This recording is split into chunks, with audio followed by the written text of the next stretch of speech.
Welcome back to gossips garage. BRS బలోపేతంపై ఆ పార్టీ అగ్రనాయకత్వం మీనమీషాలు లెక్కిస్తోందా? ఎమ్మెల్యేలు లేని చోట ఇన్ఛార్జీల నియామకంపై ఆసక్తి చూపకపోవడానికి కారణమేంటి? ఇన్ఛార్జ్ పదవులు కావాలని స్థానిక నాయకత్వం పార్టీ వెంటపడుతున్నా కూడా ఎందుకు పట్టించుకోవట్లేదు? సమర్థులు లేరనే భావన, ఇంకా టైం ఉందన్న ఆలోచన, ఇన్ఛార్జీలు లేక తమ గోడు ఎవరితో చెప్పుకోవాలో తెలియక దిగువ స్థాయిలో క్యాడర్ కకావికలమవుతున్న అధిష్టానంలో చలనం ఉండడం లేదన్న ప్రచారంలో అసలు నిజం ఎంత?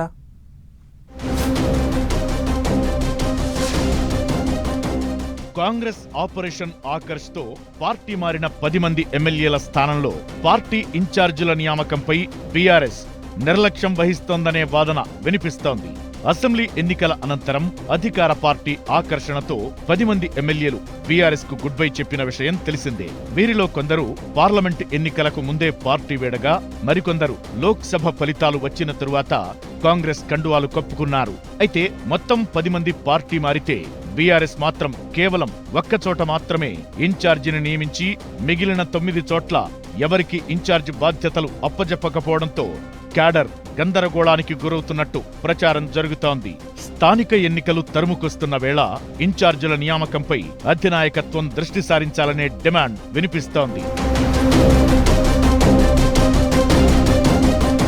మొత్తం 10 మంది ఎమ్మెల్యేలు పార్టీ మారినా వారి స్థానంలో ఇన్ఛార్జీల నియామకంపై ఎందుకు జాప్యం జరుగుతోందనే చర్చ ఎక్కువగా జరుగుతోంది. స్టేషన్ కన్పూర్లో మాజీ మంత్రి రాజయ్యను ఇన్ఛార్జిగా నియమించిన బీఆర్ఎస్ ఎమ్మెల్యేలు వలస వెళ్లిన భద్రాచలం, చేవెళ్ల, ఖైరతాబాద్, శేర్లింగంపల్లి, రాజేంద్రనగర్, పటాన్చెరు, బాన్సువాడ, జగిత్యాల, గద్వాల నియోజకవర్గాలను మాత్రం వదిలేసిందనే అభిప్రాయం వ్యక్తమవుతోంది.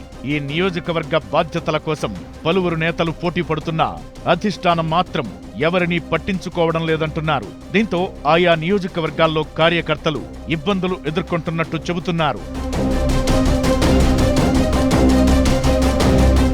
పార్టీ పట్టించుకోకపోవడం, అధికార పార్టీ నుంచి ఒత్తిడి పెరగడం బీజేపీ కూడా ఆకర్షిస్తుండటంతో ఇన్ఛార్జీలు లేని నియోజకవర్గాల్లో క్యాడర్ చెల్లాచెదురవుతున్నట్టు చెబుతున్నారు. ఖైరతాబాద్ ఎమ్మెల్యే దానం నాగేందర్ పార్టీ మారి సికింద్రాబాద్ పార్లమెంట్ కాంగ్రెస్ అభ్యర్థిగా పోటీ చేసిన విషయం తెలిసిందే. నాగేందర్ బీఆర్ఎస్ ను వీడి దాదాపు 6 నెలలవుతున్నా ఇంతవరకు ఆ నియోజకవర్గంలో ఇన్ఛార్జిని నియమించలేదు. ఖైరతాబాద్ ఇన్ఛార్జి పోస్టును సీనియర్ నేత మన్నె గోవర్ధన్ ఆశిస్తున్నారు. ఆయనకు పోటీగా మరో సీనియర్ నేత దాసోజు శ్రవణ్ కూడా రంగంలోకి దిగడంతో అధిష్టానం ఎటూ తేల్చుకోలేకపోతుందంటున్నారు. ఇదే సమయంలో ఎటువంటి పోటీ లేని నియోజకవర్గాలపైన నిర్ణయం తీసుకోకపోవడమే క్యాడర్ను అసంతృప్తికి గురిచేస్తోందని చెబుతున్నారు. నగరంలోని కీలక నియోజకవర్గమైన రాజేంద్రనగర్లో ఎమ్మెల్యే ప్రకాష్ గౌడ్ కండువా మార్చేశారు. ఆయన స్థానంలో కార్తీక్ రెడ్డిని ఇన్ఛార్జి చేయాలనే డిమాండ్ వినిపిస్తోంది. కానీ అధిష్టానం ఆ నియోజకవర్గంపై ఎలాంటి ఫోకస్ చేయలేదని చెబుతున్నారు. ఇదే సమయంలో చేవెళ్లలోనూ సరైన నేత కోసం అన్వేషణ కొనసాగుతోందని చెబుతున్నారు. ఈ నియోజకవర్గంలో ఇన్ఛార్జి పదవి కోసం చటారి దశరథ్, దేశమల్ల ఆంజనేయులు, నారాయణ పోటీ పడుతున్నారు. కానీ అధిష్టానం మాత్రం ఎవరికి ఇన్ఛార్జ్ ఇవ్వాలనే విషయంపై కనీసం దృష్టి పెట్టలేదంటున్నారు. ఇదే సమయంలో శేర్లింగంపల్లి ఎమ్మెల్యే అరికపూడి గాంధీతో పాటు ఆ నియోజకవర్గానికి చెందిన కీలక నేతలు జగదీశ్వర్ గౌడ్, నాగేందర్ యాదవ్ బీఆర్ఎస్ ను వీడారు. దీంతో ఆ నియోజకవర్గంలో ఎవరికి ఇన్ఛార్జ్ ఇవ్వాలనే విషయమై బీఆర్ఎస్ తర్జన భర్జన పడుతోందని చెబుతున్నారు. ఇదే విధంగా గద్వాలలో ఎమ్మెల్యే బండ్ల కృష్ణమోహన్ రెడ్డి పార్టీ వేడగా ఈ నియోజకవర్గంలోనూ ఇన్ఛార్జ్ నియామకం బీఆర్ఎస్ కు అగ్ని పరీక్షగా మారిందనే టాక్ వినిపిస్తోంది. గద్వాలలో ఎమ్మెల్యేతో పాటు జడ్పీ మాజీ చైర్మన్ సరిత తిరుపతయ్య కాంగ్రెస్ లో వెళ్లారు. దీంతో ఇక్కడ మాజీ ఎమ్మెల్యే గట్టు భీముడు కుటుంబ సభ్యుడైన హనుమంతు నాయుడు పేరు పరిశీలిస్తున్నట్టు తెలుస్తోంది.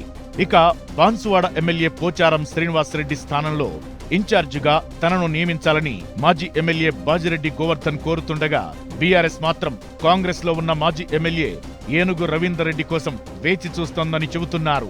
ఏనుగు రవీందర్ రెడ్డి సొంత నియోజకవర్గం ఎల్లారెడ్డి కాగా గత ఎన్నికల్లో బాన్సువాడ టికెట్ ఇచ్చింది కాంగ్రెస్. దీంతో ఆయన్ను మళ్లీ పార్టీలోకి తీసుకుని ఆ 2 నియోజకవర్గాల్లో ఎక్కడో ఓ చోట ఇన్ఛార్జ్ బాధ్యతలు అప్పగించాలని చూస్తోందట బీఆర్ఎస్. అదేవిధంగా జగిత్యాలలోనూ ఇంతవరకు ఎవరికి ఇన్ఛార్జ్ పదవి ఇవ్వలేదు. తాత్కాలికంగా ఎమ్మెల్సీ ఎల్ రమణ నియోజకవర్గ బాధ్యతలు చూస్తున్న ఎమ్మెల్సీ కవిత సూచనలతో ఇక్కడ కొత్త వారిని తెరపైకి తెచ్చే ప్రయత్నాలు జరుగుతున్నాయంటున్నారు.